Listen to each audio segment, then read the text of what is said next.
c'est mardi, alors nous voici de nouveau ensemble pour passer d'agréables moments. Vous savez, je dois vous avouer que lorsque je prépare ma chronique, je suis souvent prise d'étonnement, d'émerveillement même. C'était le cas la semaine passée quand je vous ai parlé d'Irena Sandler. Et c'est encore le cas aujourd'hui alors que je m'apprête à vous présenter un autre personnage. J'en parle au masculin, il s'agit d'un homme, c'est un de nos voisins du Sud, un Américain. Il se nomme Harlan Williams. Il m'était totalement inconnu jusqu'au jour où j'ai lu le récit que je m'apprête à partager avec vous aujourd'hui. Un tel exploit, un acte de courage comme celui dont il a fait preuve, il nous est rarement donné d'en être témoin. C'est pourquoi je garde en moi la mémoire de son héroïsme depuis plusieurs années. Voyager en avion, de nos jours, c'est quelque chose de tout à fait ordinaire. On n'a qu'à se rendre dans un aéroport pour voir combien ils sont nombreux, les passagers des vols, en partance de toutes les destinations possibles autour du monde. Un jour, c'est au tour de M. Williams de prendre place à bord d'un avion. Avait-il fait la connaissance d'autres passagers? Avait-il entamé une conversation avec la personne assise à côté de lui? On n'en sait rien. Avait-il attendu longtemps que décolle ce Boeing 727 de Air Florida qui allait l'amener à, non pas à sa destination, mais à sa destinée?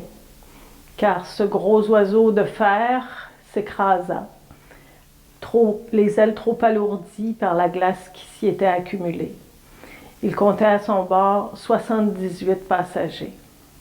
Et le voilà, cet oiseau de malheur, gisant dans les eaux glacées de la rivière Potomac. Un amas de ferraille, mais qui, heureusement, n'a pas pris feu. Nous sommes le 13 janvier 1982. On a peine à imaginer la panique, les cris et puis le silence. Mais un silence qui n'est pas total puisque certaines voix impatientes crient « Dépêchez-vous, allez-y, sortez, vous pouvez sauter, vite !» Et puis il y a cette voix.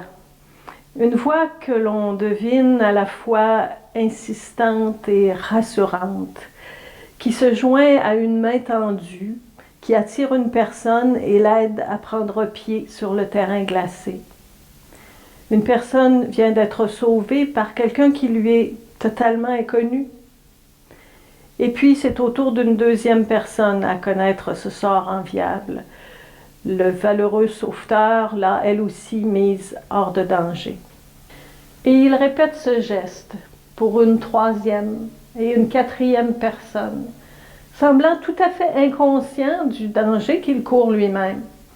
On rapporte que quelqu'un lui aurait dit de se sauver lui-même, mais non, il continue d'interpeller les survivants et les aide à sortir de l'avion, jusqu'à ce qu'il s'effondre dans la rivière qui le retient sans vie. Je me souviens de ce journaliste qui avait couvert l'événement tragique, un certain monsieur Rosenthal.